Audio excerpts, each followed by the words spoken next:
I am standing here in Bristol, Virginia, outside of the birthplace of country music museum. Nashville is known as the country music capital, but Bristol is actually where the music originated.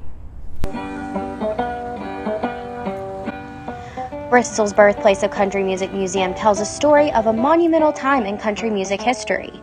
1927 was the first time in history that RCA producer Ralph Peer came to town to hear mountain music.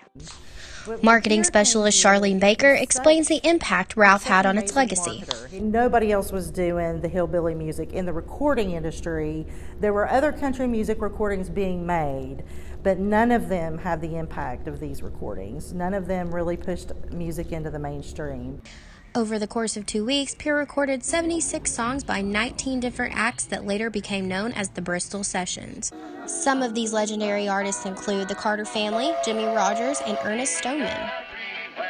And if you listen to them today, you can tell, why those songs were so timeless and why they were so popular and why the Carter Family is such an important, influence on the music of our even current country music scene.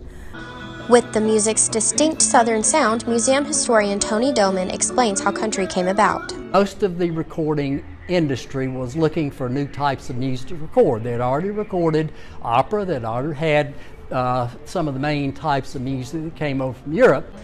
Doman says producers were looking for American roots music, which evolved from a mix of English and Scottish sounds. Doman also explains how recordings of this music were made possible. In about 1926, a company, Western Electric, a subsidiary of the telephone company, American Telephone Telegraph, developed the first electric microphone.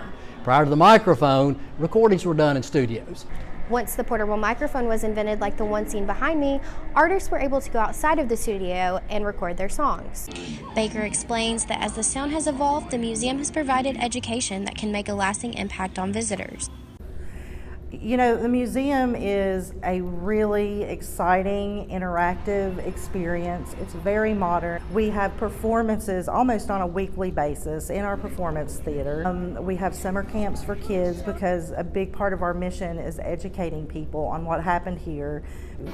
So it's really exciting to see the kids play on their instruments, and that's one of the things we teach them, the basics of playing an instrument in summer camp. And although country music may have changed over the years, Bristol is still proud to claim itself as where it all began.